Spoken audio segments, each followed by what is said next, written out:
বিশুদ্ধ ভাষাটা এত জরুরি যে আল্লাহ তাআলা তার প্রিয় হাবিবকে মায়ের বুকের দুধ থেকে বঞ্চিত রেখেছেন শুধু বিশুদ্ধ ভাষার জন্য।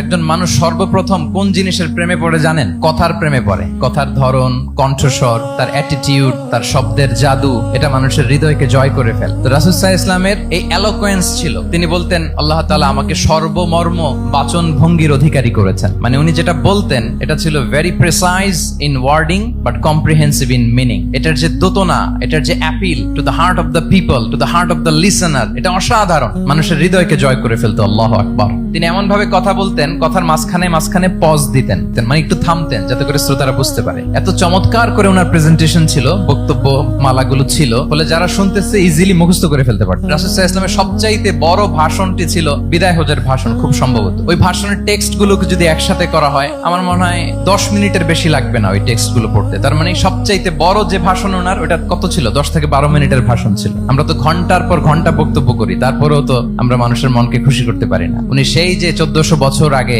10 মিনিটের একটা ছোট্ট ভাষণ দিলেন, গোটা বিশ্ব আজও হাবুডুবু খায়।